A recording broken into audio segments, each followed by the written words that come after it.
Hey guys, wanted to talk about level one. Bring back the magic of level one. Now, as a longtime gamer, and as many of you out there, a lot of gamers do not start. Put a couple of months in, even years in, and we're like, okay, level one sucks. Chances are you're going to die. You can't really do much. Let's get past it. Let's go on. But I wanted to make a comment about a game I'm in, the Copper Coast Tales plug, and we're not posting, or as far as I know, the live games are not being posted. But I wanted to make a comment about it because, and use this as an example of how amazing level one can be, and about bringing back the magic of playing and having and being a level one character. All right. The first thing is that there's a step involved in playing a first level character that we did for the or did and are doing for the Copper Coast Tales, and that's level 0. Now, until the level 0, the commoner, what was it, like commoner, expert, warrior, the commoner classes came out, before that stuff even existed, there was a time where people wanted to create level 0 characters. And I'm not talking about playing level 0, but when you make a first level character, you have to create a background. And in order to create a background for a first level character, the most important thing is why. Why, ultimately, every first level classic D&D, or not classic, but Dungeons and Dragons, swords and sorcery, knights, sand and sandals character exists because of one thing, and that's adventure, right? And you can make excuses for them being like a knight or out for revenge or something, but basically they all leave home and go out into a dangerous world on their own. They meet a couple of friends and they go on adventures. Now, yes, you could have a whole campaign that maybe takes place in the city. You could have a whole political campaign where they're members of a faction or a guild. You could do that. But honestly, the vast majority of Dungeons & Dragons players, including myself, prefer grand adventure. And so in order to create a first level character, your background, not only do you have to have a motivation to be an adventurer, but you also have to leave the options open that I'm not the best in the world. Now, sometimes one of the problems that happens with first level and why it gets such a bad rap is because the first thing is ability. And I'm going to dispute, I really am going to dispute the fact that people say, well, at first level, you really can't do what you want. You can't create the character that has the abilities, the template that you want to do. You know, I as a first level wizard, I don't have the ability to fling spells like I want to. As a first level fighter, I don't have the ability to sword fight like I want to. And I have to argue this point. And this was this wasn't directed at any particular thing, but it was a post that I read where someone said, I can't imagine it. Believe me, I'm paraphrasing terribly, but it made me think about this. And the comment was, I don't understand how you can have a retired fighter at level 1. And I would have to disagree with that. And here's why. When a character reaches level 1, they've made an achievement. It's like being a young person and getting your first job. You've learned all the things that, you know, when you first got the job, you were nervous as hell. You didn't want to speak with the public. Maybe you worked at a retail store. You worked at a fast food place. You know, you worked at a 24-hour Wawa or UDF or 7-Eleven or something. And you've learned every part of the job till it becomes second nature. And one day, the district manager comes up to you and says, here's the keys. I'm going to let you lock up. And you're just like, whoa. You know, it's the person that graduates from college, high school, vocational school, and you're ready to go out. It's getting your first black belt and being told, okay, now that you've learned what you need to learn, your journey starts again. It's the student that's graduated medical school and they're interning, and it's their first time that they're going to do a surgery by themselves. You know, it's that shift in self perception that you're going from learning to doing. And first level really is a great achievement because every first level character is better than a commoner. Every first level character has the ability in whatever they can do. One hit, boom, commoner's dead. One hit, burning hands, your shocking grasp, your wizard spells. You're a powerhouse. You can just, with a flick of the wrist, bam, they're dead. Clerics the same way. Fighters, you know, those kind of things. And I believe that people, first level characters aren't given the credit in game world sometimes for the ability that they have. First level character doesn't have to be the general of an army or be a powerful noble or be a world-renowned wizard. But if you come from a small village and you become a first level wizard, your name's going to spread. You are that person that has graduated from apprentice. You are now ready to take on the world. You've made that decision. And you may have been able to prove your worth. First level also, as a player, not a character, but as a player, challenges you in ways that epic level, and I'm talking like 10th and higher, doesn't. Being able to figure your way around the, you know, gray ooze drops on a henchman, and what the hell do we do? Figuring out that fire hurts, you know, trolls, and other things of that nature, that build upon the knowledge that you have as a character, so that when you hit your 4th level, your 5th level, your 6th level, you don't need power to show how useful you are. You have experience. You have a huge experience under your belt, and your first level experience has proven to the world that you're ready to take that step. The rest of it is just icing on the cake. Also, another aspect about playing first level, honestly, is threat. It gives you a motivation to solve problems without conflict. Hey, let's sneak past the giant, the ogre. Let's not fight him. One of us is probably going to die if we fight this thing. And it's kind of funny because D&D 5th edition, Pathfinder has it. I think 3.5 had it, where they have these, you know, you can create an encounter based on the creature's level and whatnot. And it's kind of funny because you go, oh, hey, we're 3rd level creatures. I want to make a 3rd level encounter.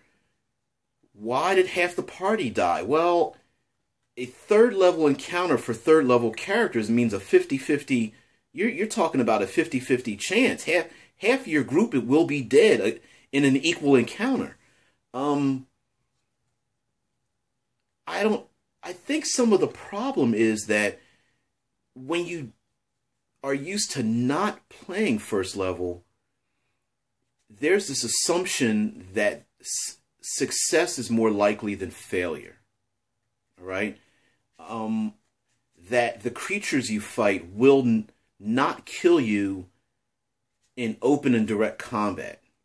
That the creatures you fight are not one hit kill type creatures. And when you play first level, although as a game master, and many game masters out there tend not to want to kill the players, there's very often where you're going to have a creature that's going to put You know, the fighter stands up front and he's going to get put down in one hit. Bam, he's knocked to the ground. He's out for the count and everybody else is scrambling like, hey, hurry up and heal that guy. We need to get out of here. Let's lock the door. Let's run. And there's nothing wrong with that. Nothing wrong with it. I think sometimes first level is given a bad rep because of not having the ability to do what you want. And I have to disagree. We were creating our own world and our own motivations for the Copper Coast Tales. And we developed so much information. It is so rich. And to think that these are just first level characters just boggles my mind. They have so much more life than simply being a cliff jumper, a character that you just want to throw away. It's so rich and so detailed, so much detail and so much organic back and forth that we've created for this campaign, that part of me is a little bit scared for us to creep up in too many levels. Not that I mind that. And as a matter of fact, if you really think about it, stepping up from first to like 5th level starts to get a little easier because the amount, the amount of experience that you need to move from level to level is very small in the beginning. So you actually move quite quick, and then as you go higher levels, of course, essentially it's like getting a master's degree. In order for you to learn more things, to go beyond what you already know, it takes a lot longer time because you've been exposed to so much. So it takes a long time to go from, much longer to go from 5th to 6th level than it is to go from 1st to 2nd to 3rd, because when you're a 5th level character, you've seen the world. You've encountered these things. You're not learning much. You're actually just displaying most of the skills you have, as opposed to having new things open to you and enriching your character's experiences. So I would very much want people to just try to play first level, whether you're a game master or a player. Come up with some great background, some great backstory, and to understand, yes, you're crunchy, yes, you're vulnerable, but to learn how to, in any character class that you play, to think beyond that and to express story and enriching story, and understand that people don't walk around with numbers on their chests. You don't know whether a character in the bar next to you is 1st level or 5th level. You don't know. And you should never pretend to act like you know. A powerful noble can be a 1st level character. There's nothing stating that a noble has to have high levels of anything. It's all about life experiences and what you've gone through. And sure, it could be frustrating to be a 5th level fighter and you've got a 1st level noble telling you how to handle your army, and you're going like, oh my God, this guy doesn't know what he's talking about. And that's, that's true, There's also the fact of being, like in our group, we're like outsiders, because when you go from 0 level to 1st level, there's a part of you, it's like the person who wants to climb mountains or base jump or skateboard for a living, or become a tattoo artist, or I'm going to be lifelong ballet, or so. There's something where you choose a course in your life that people can respect, but the average citizen would find it very difficult to leave their life and perform that.